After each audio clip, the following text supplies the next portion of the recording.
you can. It's good. Hi, this is Vikram Singh. I'm visiting Paris, and of course, the Mecca of whiskey, the Maison du Whisky. A lot of people have known about it, so I'm going to take Norfolk Wine and Spirits and Norfolk Whiskey Group to a little tour. Come follow me.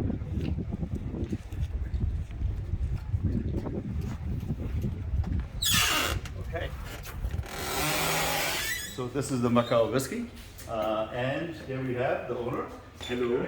How are you? Hi, Vikram. How are you? Excellent. Good to see you. We met you in April last year when we were launching the artist series for the US. Yeah. I was very impressed with the selection. I think everyone who tasted that has been very impressed. So that brought us here, and what an amazing store. So I just want to get to know you a little better. Okay. If you can tell our viewers as to about yourself, how you got into whiskey, and also about this wonderful place. Perfect. So, welcome to La Maison du Whisky. So, this is the historic shop of La Maison du Whisky. It was founded, La Maison du Whisky was founded by my father in 1956. And this shop opened in 1968. I was born in 1967, so I spent my youth in this shop. To be honest. Youth and the childhood too, right? Exactly. So I spent all the weekend I was coming here because I'm with my father. Right. And so this place is a little bit different today, but it's really the original shop of La Maison du Whisky. In fact, it's not the original because we had another one in 1961 that was closed since in a little street in Paris. I see. It was really the very first one, and this one is the second one. And it is still there today, but much bigger. Much bigger. Yeah. So do you have how many locations do you have right now? So we have three shops, one in the A district, one in the left bank in Odéon, Saint-Germain, and the last one that opened this year near Les Halles, in another district on the right bank as well. It is a smaller shop, it's whiskey and sake. And as well, a whiskey bar downstairs for the Golden Promise. So it's a very different concept, and even a restaurant, one-star Michelin restaurant, the same location. Is that right? Yeah. So that's I think some of us, I think we will try to get there later on, and for we'll sure. do a little video there as well. Yeah. So those are three locations in France. Yeah. And you have other locations too. So we have one location in Singapore that we opened in 2006. We have a bar and a shop, and we are also a distributor there. We still have a partnership in Réunion Island, in the south, it's a French island, near Mauritius. We opened a shop there in 2001, 2002. Okay. And we still have La Maison Whisky shop. It's not our shop anymore, but it's a partnership that we have. Okay. Okay. Very good. So wonderful set of whiskeys around. So how is the store organized? I mean, how does it visit it? When we started, when I joined in '95, I was coming back from the States, by the way. I studied in the States for 2 years, and coming back in '94, '95, I decided to join the company. And the selection at that time was much smaller. We had maybe overall 500 different products, mostly whiskey. Today we have 5,000.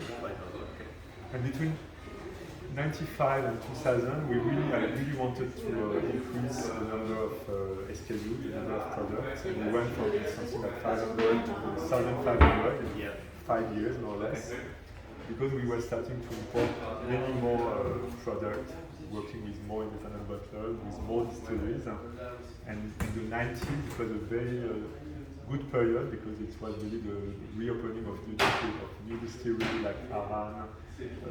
People were starting to have some interest for Irish whiskey, pot still whiskey, American whiskey, bourbon whiskey. So I came at a time where everything was moving fast. And it was a little bit earlier. I mean, it was not as crazy as today, but for sure. It was very early. And also, you need to realize that at that time we almost didn't have internet, and internet was the beginning of internet, so it was not yet easy to communicate, easy to get access to products, so we had to travel, we had to meet people, and this is what I did during those 5 years between 95 and 2000. I did a lot of travel, and in the US, in Scotland, of course. And also, at that time, we were more or less the only company in France doing that. We were another one or two, but we had a very long history already and a good knowledge and connection with people. So it was really a very nice period. You could buy at that time a single cask of Ardbeg, single cask of Lafroy, single cask of Springbank. So you got everything, and it was not so easy to sell and quite easy to find. So this is totally the opposite today. It's impossible to find. It's also difficult to try to buy single cask, but most of those distilleries now they sell direct. They don't want to sell to different bottlers. Right, so because by 95, you're already in business for almost 30 years, a little over 30 years, 28 years, and you were already established as a whiskey destination in Europe. And then, so anybody, as whiskey was getting more popular, people knew how to approach you, and you were already doing single barrels at that time? My father started in the early 90s, end of the 80s, he did a few single casks. Under a range called La Maison du Whisky, very simple. And we did 3, 4, 5 casks, and then we started to do selection with Gordon MacPhail and Signature Vintage. It was really the very beginning. I joined just after that, 2-3 years after I started doing that. And it was really the beginning of the single cask France, because until the early 90s, it was mostly 43%, even 40%. Even 46 was not so popular. 33%? 43 and 40. And 46 started really in the mid-90s, and the cask France, and the single cask, and the limited edition that became very globally. So everything happened at the same time. New distillery, more new categories, and many limited editions. And France is a very different country compared to the rest of the world as far as whiskey is concerned, because the consumers here are very mature as far as knowledge of whiskey is, I always say there is a story, just for you to understand. When my father started in the mid-50s, France, the market for whiskey in France was 1.5 million bottles. Today it is 200 million bottles. 200 million bottles. So we went from 1.5 to 200 million. And the sales and the consumption increase every year more or less. Even today, it's still more or less stable, going up a little bit, especially the more premium expression. So the market is still very dynamic, which is quite unique. It's the biggest market in the world for sure.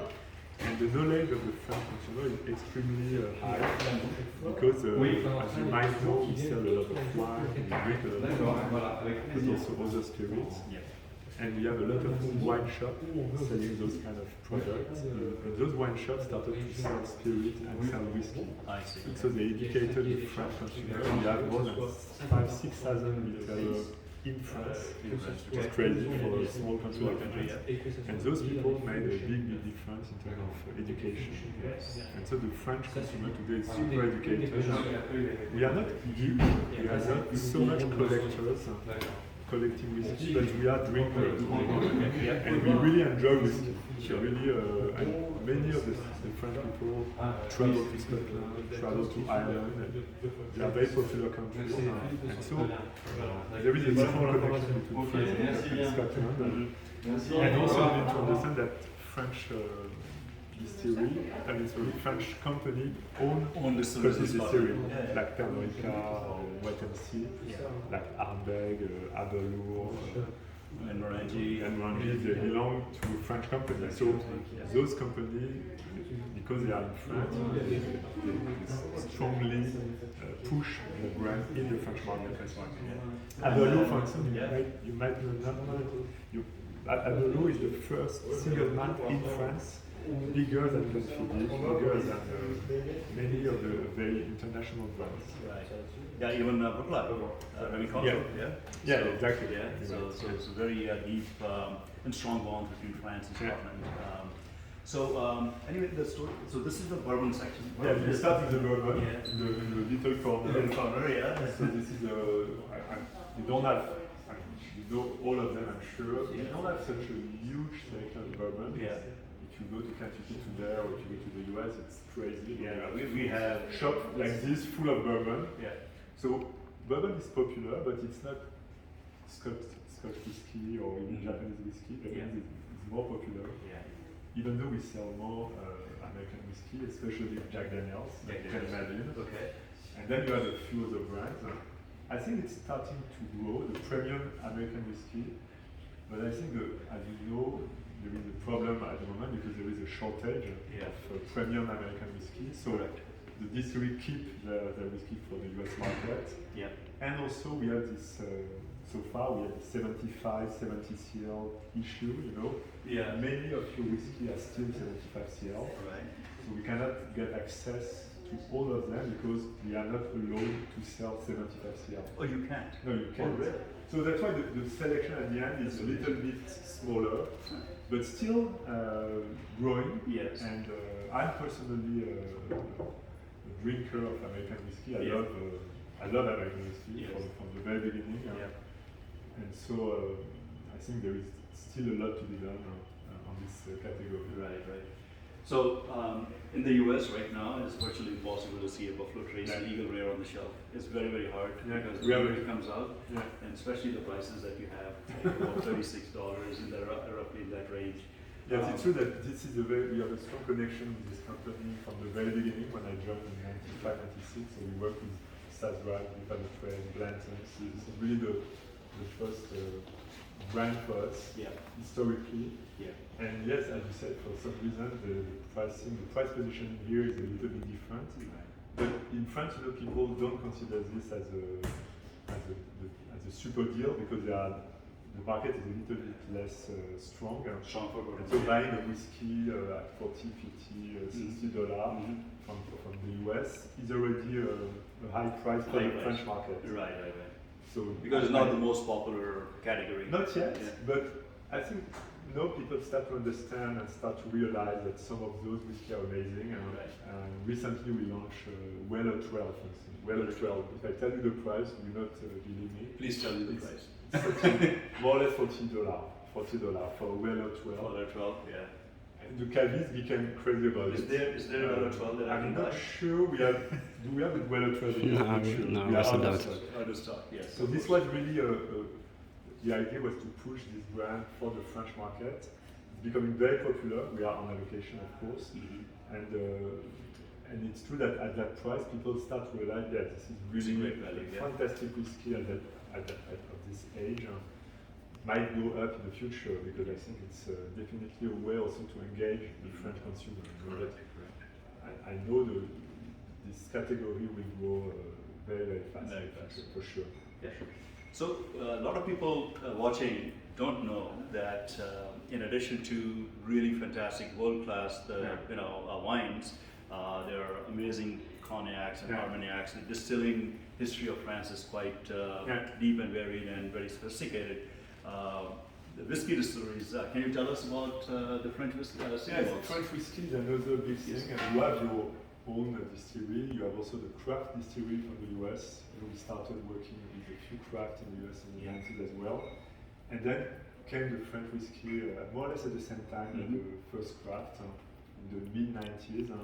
We started to work with one of the oldest ones called Barangay or Armorique. Okay, Armorique, Distillery is called Barangay, the Okay. single malt is Armorique. And then we started also working with another one called Distillerie des Menhirs. They produce a black wheat whiskey. And today there is more than 100 French It's amazing. Maybe 120 or 130. Yeah. I'm sure there will be maybe 200 in 2-3 years. Yeah. Everybody wants to create its own distillery. Right. I've got people in my company who are going to open their distillery. Is that right? Amazing. Definitely. Yeah.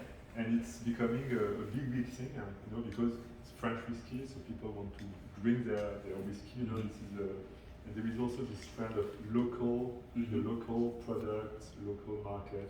Buying from your, the distillery close to you. Yeah, the carbon footprint exactly. and just the terroir.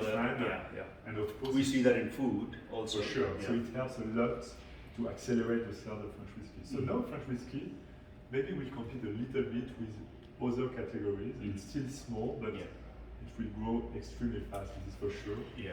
So we buy a lot from distilleries. We have our own range called Version Française. So Version Française is really very easy to remember, to associate with French whiskey. And we select single cask. and we mature those casks sometimes. We buy sometimes new spirit or we buy mature cask. Mature cask.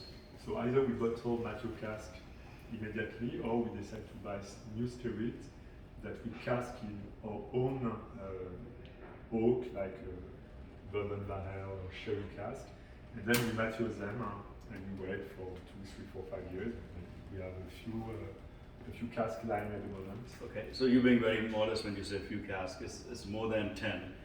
Yeah, I mean we have maybe a few hundred and 200. You know, it's not a huge number, but it's they're still young. You know, the French whiskey, even though it started more than 20 years ago, but many of the distillery really started 5 years ago. Most of them started very recently. Right. The acceleration came in the 2015, 2016, and today there is a new distillery every day. So this is basically independent bottler, like a signatory or God of a fail you can look at. And fantastic. And then we have many other, I mean, Castan, Ninkasi. So each of them is associated with the region. You know, Lyon is Ninkasi, Aigues is Bretagne. And this is the what? Which is black wheat. Black wheat. Black wheat. That's what they use. Yeah. It's a very different taste, very fruity, very almost floral. Yeah. It's a nice whiskey. Completely different. Great mouthfeel. I had an occasion to taste it in Lyon earlier. So anyway, so some American single malts. So American single malts as well. So some few spirits. Yeah. And then I think this is the world whiskey. World whiskey. So one category for us that is extremely important is the Japanese whiskey. Yeah. The Japanese whiskey. I mean, for me, there are really 2 or 3 big players that Maison du Whisky. We started with the Scotch, of course. Yes. But in the late 90s, beginning of the 2000s, there was this Japanese whiskey revolution that came. That happened. So we were already distributing Suntory at that time, in the mid-90s. Okay. But at that time, the Suntory was not so popular. We had the Kakubin, Suntory Old, only the blend. We also had Yamazaki, but very little quantity, super expensive at that time. And nobody was really interested by Japanese whiskey. Then we met, we were able to import the first bottle of Nika. Because we were distributing in the early 2000s Ben Nevis single malt, who belonged to Nika, to Nika whiskey, which I even didn't know, to be honest, at that time. And the district manager from Ben Nevis unfortunately died last year, Colin Ross. He introduced us to his mother company, Nika whiskey, and he told me, would you like to taste some Nika whiskey? I said, why not? Send me bottles. So he sent me a Nika from the barrel, a Nika Pure Malt Black, and a Yoichi 10. Okay. And when I got those bottles, in December 2000, I remember very well, it was a shock. You know, first of all, it was very, very nice. The bottle, the look of the bottle, the shape of the bottle, it was modern, it was very different. And then I tasted them, and it was amazing. Nika from the barrel was just world class. Nika Pure Malt Black was so easy to drink, slightly bitter. And Yoichi was just the best whiskey of the year 2000 for me. It was a cask strength, single cask. Something amazing. Something amazing to send, And so I asked Colin, do you have some more? Can we buy some more? Yes, maybe we are able to buy pallets. We can import for you. Okay, so let's start. When can we start? We can start next month. So we started like this, completely by accident. It was not just by taste, and there we go. And then step by step it went up. And in 2002, I did my first trip to Japan. And it was really a discovery. I visited at that time Yoichi and Miyagi-Kyo. With Dave Broom, I remember very well. And it started to really grow faster and faster every year. The connection with Nika was becoming stronger. With Suntory as well. We were working with both. And it became a real revolution for the French market, the Japanese whiskey. And also in 2007, what happened that the capital asked us to become the European importer. And then we selected a distributor in each country, like in the US, for the importer. And so we became more or less associated with Nika in Europe. And And it was a fantastic period because we were able to buy single cask of Yorichi, of Miyagikyo, Nika coffee grain as well. That you might know. Coffee grain, yeah. It's an amazing. Oh, it is. I think it's single great grain. whiskey. Yeah. And we did single cask of coffee grain as well. Okay. And so it was really a different period because today we don't have so many aged Yorichi.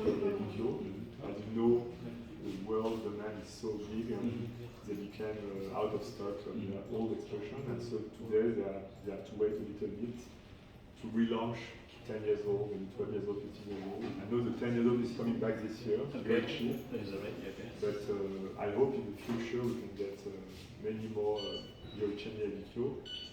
One more brand that is also very important is Taketsu. Taketsu 70, 21. These ones here. But these are this is the non-age. segments. But they used to have the fantastic blend, 21 or 17, amazing one. Because the quality of the blend from Japan, not only Nika but also Suntory, all those blenders are just super expert, you know, and they know what to do, they really know what to do. Right. So this is the Japanese whiskey. Japanese whiskey. I know you have so many more Japanese, so we also started working with Ichibu, with Karugawa, so this is really a big thing. This is definitely These are making amazing qualities. I mean, they're not very old, but and today you can consider Japan as the fourth big country. You have Scotland, Ireland, the US, and Japan. This is what we do. The question is what we do the fifth one, you know, the fifth country coming. Yes. Is it France? Is it Sweden? Is it maybe even India. Or India? India is big. For sure, India has a lot to offer. There are many distilleries. So we are the portion of Amrut. We started also with Taiwan, Kabbalah. Amrut we started in 2004 with Ashok that I met in Glasgow. And it was really, we were their first distributor, very soon after we met. And I was really amazed by the quality of the Amrut in the light. And since then, they developed a lot of expressions. And I've been able to visit a few times the distillery. It's really amazing. Yeah, no, I'm really amazed with the quality. I mean, they have peated cask members, they have a single, triple distilled. Yeah, the triple distilled is one of the Is this yours? Single cask? So this one is single cask of triple distilled. Yeah, it's amazing. Is it? Yeah, okay. It tastes a little bit like an Irish whiskey. I might have to put that in my cart as well. Yeah. And then obviously they're doing almost like a single malts of India, which is like different distilleries that they're showcasing. They're doing some amazing things. You see Rampur, which is completely different English whiskey. So then you have other whiskey, other countries, so like England, popular as well, Wales, Liberia, which is very good. Tasmania, Australia, Elias Road, Switzerland, Starward, Israel. So many countries. So this is really the whiskey of the world. Yeah. On the left, we have all the Irish.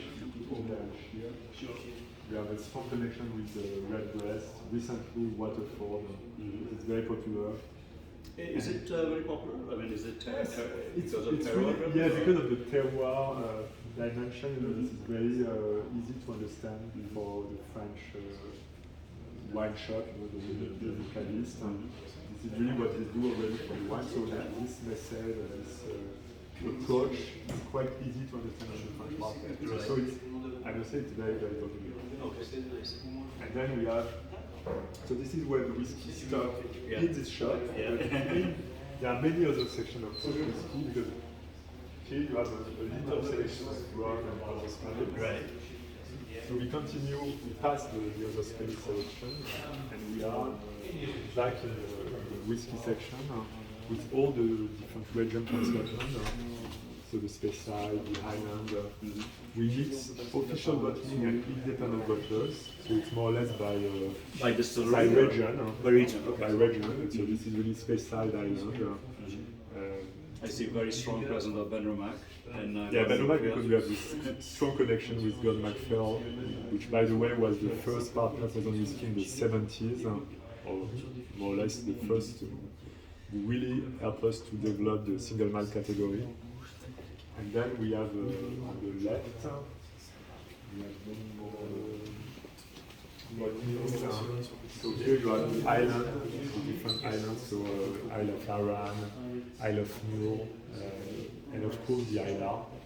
So Isla is extremely big for the French market, and it's so big that we decided to create a specific room dedicated to Isla. I know Isla is very close to your heart. It's downstairs. It's what we call the Isla room, because I would say one whiskey out of 3 or 4 is an Isla. At the Maison du Whisky. Maybe one out of 4 is Japanese, 1 out of 4 is an Isla. So between Isla and Japan, there's Isla and Japan is maybe is the right for the whiskey. Sherry as well, all the very dark sherry, very rich whiskey is very popular. Maybe not as popular as Japanese or TT, but this is becoming very, I mean, it has always been popular. And when you have a sherry TT, then it's really good. It's just a great combination. So can I also ask you about these bottles here? So this is our range. So we work with Signatory, we work with with Alicia Distiller, with all the independent bottlers, with Douglas Lang, and we are also able to select casks. Sometimes from those people from Signatory, where we go every year, 2 times per year, to select casks and bottles, single casks, and they're all small labels. So those are casks that where we put a little bit more of Personal touch. exactly. We really select them cask by cask. We try to taste as much whiskey as we can, and then we are. For instance, this year we tasted more or less 100 samples from Signatory, from which we selected 15 casks. I see. So this is we try to be very selective. And then you try to select a different palette, different age range, and different regions. Yeah, we try to have diversity of age, diversity of style. Also, the price is important, so we need to be careful not to have only $200 whiskey. You know, we need to have whiskey at $70, $80. It starts more or less Every spectrum of the consumer base. And sometimes cask strength, sometimes usually more than 46%, and some of them are cask strength. And sometimes we have also specific brand like the Artist strength, which is only cask strength, only single cask. Artist Collective is a little bit it's the entrance of artists, I would say, the entry to the artist. So these are Artist Collective. Artist Collective. Okay. So why Artist Collective? The idea originally was, okay, let's select good single cask, and it's always difficult to create labels. You know, labels it's not easy to every year do a different label, do a different theme. And from the very beginning, we were very attracted by artists, and said, okay, why don't we work with new artists, young artists, and try to use their art and put them on the label? Right. So we did it once, we did it twice. Now we are doing the 12th artist. To be honest, every year it's becoming even more exciting for us. It is very exciting, and look at the labels are. I mean, I'm sure the whiskies are pretty amazing. This is a 22-year-old Glenrennes at cask strength. And I would say we have improved our selection on whiskey. I think we are a little bit more experienced today, so we are maybe more difficult. In terms of art, we are even more experienced. I would say we try to. These are beautiful. These are pieces in art themselves. Yeah, we want good whiskey and nice whiskey. You know, we like. The aesthetic is very important. You know, if you take an old bottle of Lafroy from the 70s or Ardbeg or Lagavulin, it's just it's like a piece of art. You know, and we are really this. We are very attached to this dimension too. Yeah. So I mean, I see some really amazing bottles behind the glass cases there. So this is we try to put in the center of the shop the more expensive one, the more limited one. Sometimes there is only 3 bottles allocated for the French market, and 6 bottles. Right. And so this is really a selection of mostly whiskey, but also a few spirits, a few cognac. Cognacs, So those are the big bottles from today. It's not collectors, they are not rare whiskey, but they are quite rare in the sense that they are a little bit more expensive. and sometimes quite old. Quite old. So maybe We go go to the downstairs. Isla room. Yeah. So we have other room downstairs.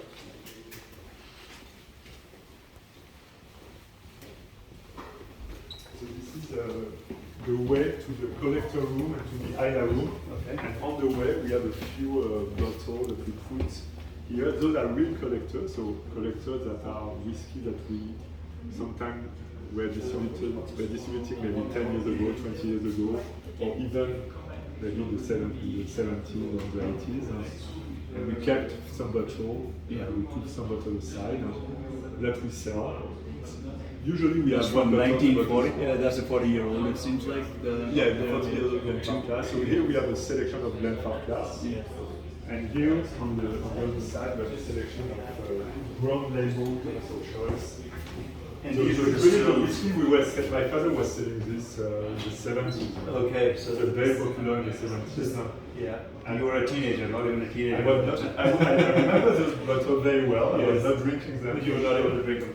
Yeah, I see. We see some Cappadonics, 8-year-old, 12, 14, and 17. But they have amazing whiskey in this brand, you know. Yeah. You can find names that today you will not Started find. in 1968. Yeah, when it's you were crazy. 20-year-old. Yes. Sometimes you have 70, some Idas, 1963. then Grenache, fantastic. And I personally like the label. This is really old style label. Old style level, yeah. And here we have the Isla room. So I was telling you, Isla is very popular in France. We decided to really put the Isla in a different room. So all the distilleries are not selling what's in Isla. And so today this is what we have. Amazing But ambiance. it's moved all the time. We have a lot of new limited edition coming, new selection coming. So we are in August. When we are in September, October, this is the beginning of the Christmas season, I would say. Okay. We have much more product coming. So I this see. is really the low season, Okay. but it gives you an idea of what is the Isla room. What's Isla room? So you have all the Isla distilleries. Do you also have some of the Port Ellens? Would they be in this room, or Yeah. is that? So we have some. We put some special bottle under the window. Okay. And so it's so you have some Port Ellen, some Ardbeg. Bunnahabhain, 42-year-old. You have another Bunnahabhain, 43 years old. So really some. It's true that when I started the whiskey business, I was not a whiskey drinker when I was younger. Yeah. I hate whiskey, to be honest, until I was 20, 21. And then one day I tasted a Cold Isla, and it was 12 years old, and it was really a game changer for me. It was really the one that really made me love whiskey. And from there, I started to realize maybe I can drink whiskey. You know? Yes. This is a spirit that That's I amazing like. that Kalila. So I was started the with first- Isla. Yeah. And step by step, I moved. I still love Isla, you know, but I moved away from Isla to Speyside, to Japanese whiskey, to many other different styles. Right. And today, I cannot say yes, I love Isla, but I love everything. Everything else, yeah. American So whiskey. you've got to expand it to embrace, even Indian whiskey. You're talking Yeah, about triple for sure. distilled, Irish whiskeys, and some of these are I've never seen them before. This is Shepard is a German producer, it's a German importer distributor, very famous, called Kirsch, and they have their specific range of whiskey, Isla whiskey. yeah.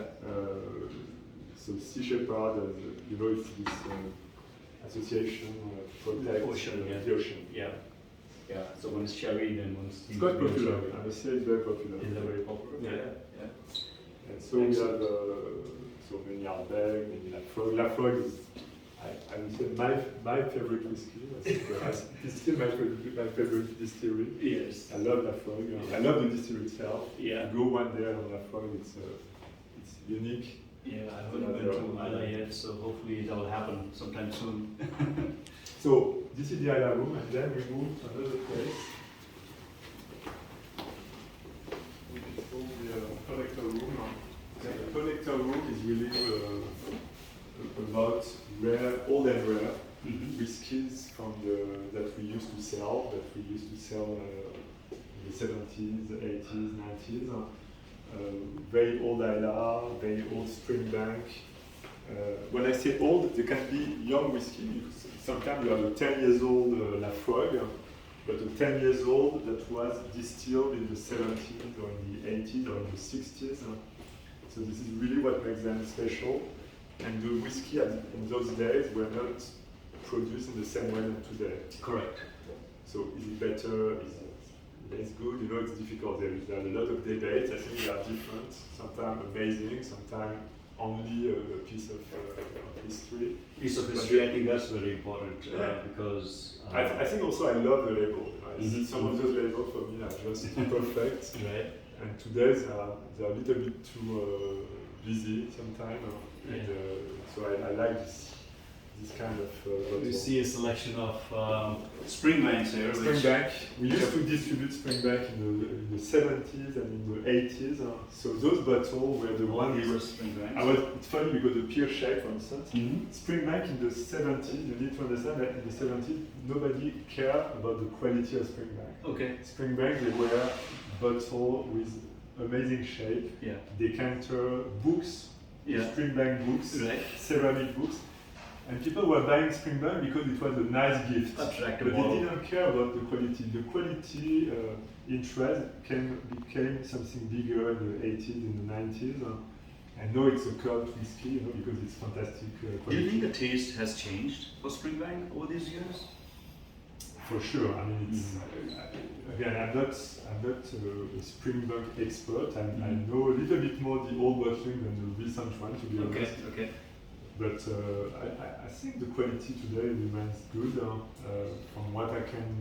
From the review I can see on some websites, it's still very well received. So it is. No, I think it's still a fantastic whiskey. Very difficult to get on allocation, small volumes. Impossible. It's very virtually impossible to get as a even as a retailer. It's difficult to get, and the consumer is even more tougher. But some of these 30-year-old, 40-year-old, is this? 50 years old. 50, S-Series 74 edition. And is that a Springbank as well? Yes, it is. Vintage 1960. Yeah, it was very popular at Signature Vintage. The decanter, the sheep decanter. We used to sell a lot of those for nothing, and it was very affordable in those days, in the 90s. Today it's impossible to find. The problem with this bottle is that there is this, the conservation is difficult, because there is a lot of evaporation. So you can see that. The decanter is not ideal to keep, so they put a lot of protection around. I see that. And that's a 35-year-old Springbank. But again, I can just see there's an outbreak from 1978, 79, 75. Yeah, for me there are two bottles I want to tell you. Sure, this is the Lafroig 74. This is really a special whiskey for us because this one we selected for 50th anniversary. It's a Lafroig sherry. The story is funny because it's not a single cask, it's a batch of 2 casks.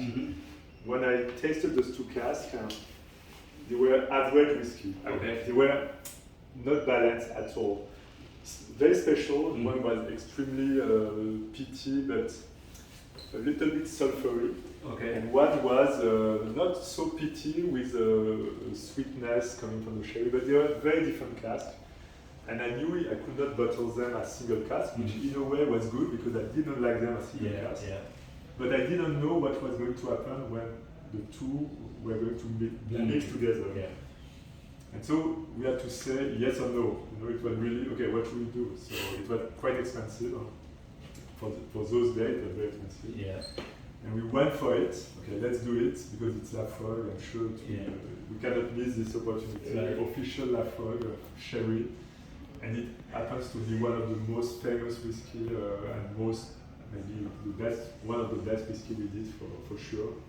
It's really a unique whiskey. You did share that with me yesterday, and you tasted it yesterday. Absolutely fantastic. It is really phenomenal. So there is this one, and the second one I want to tell you is this cask of Yamazaki 93. This is a funny story as well. Not such a funny story, I must say, because in fact we lost the distribution in 2011, and but we still had a good connection with them because we had Nika, we had Suntory, the two big competitors. At one point, it was difficult to maintain both in the same portfolio. So at the end, the relationship ended in very good term, Yeah. and it was a goodbye gift, I would say. Okay.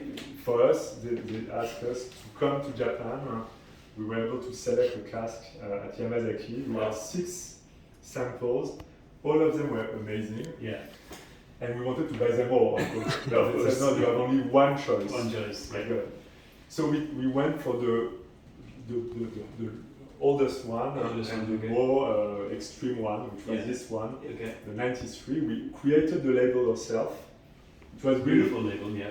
because when we tasted this whiskey, it was so big. You Yeah. know, so what can be the best image to Yeah. really explain this whiskey? You know, so we decided to put an elephant. Yeah. So this is really a big whiskey, like an elephant. Right. And this is a mythical whiskey for us. It's fantastic. It's really fantastic. amazing. So Amazing. those are 2 whiskies. There are many others, but in this room they are quite special to us. We have also many single casks of Blanton that you can see. These are single casks. Are these We do casks every year. Are these cask strength or no? Yes, you know, Blantons, we don't really select the casks, they are all single casks, so they are more or less all the same age, but in different sections of the warehouse. So we try to select casks from the top of the warehouse, from the bottom of the warehouse, from the center of the warehouse, Yeah. and we play with the strengths. So Okay. sometimes we bottle them at high strength. When we select 4 casks in a year, we will do maybe 1 at 50%, 2 at full strength, you know. And So maybe you have the ability to. yeah, we have the ability to select. So we Okay. play with a little bit with that I because see. it's the only dimension we can really play with. You know. Right, because you're not selecting. And with the label, because we are able You are to creating your own select label as our well. own label with the people from Blantons. So this That's is very. So these are not Very only amazing old rare bottles, but also they have a story to tell. You can almost Yeah. make a little storybook on each Yeah. bottle. You know, they have a story to tell when you're drinking that with the Yeah. image of how it came into being. That's amazing. Yes, and every year we release a catalog. Since 1968, Yeah. we have a catalog where we put a selection of all the new single cask release that we do for the coming Christmas season. Yeah. And so this is something that, so when I see those bottles have been displayed in those catalogs. So this is really, yes, we remember them very well. We tasted them, we did tasting notes, we have a lot of story on those bottling. Sometimes it's not so easy to get those, you know. Right. Sometimes we have amazing story like the elephant or Elephant. the 74 For the Frog. frog, yeah. But we can spend months or years to tell all the Talking stories. about it, yeah. There are So, many more. so thank you. Thank you. So there's more, but for this moment, I think we're going to stop right here because they do have a bar, Yeah. and also a training room, a tasting room, Yeah, a for sure. seminar room. Yeah. But we'll let you guys come here and take a look at that. But in a few minutes, we're going to go to Golden Promise, and we're going to take a look at that as well. Perfect. Thank you very much. Thank you. Appreciate it.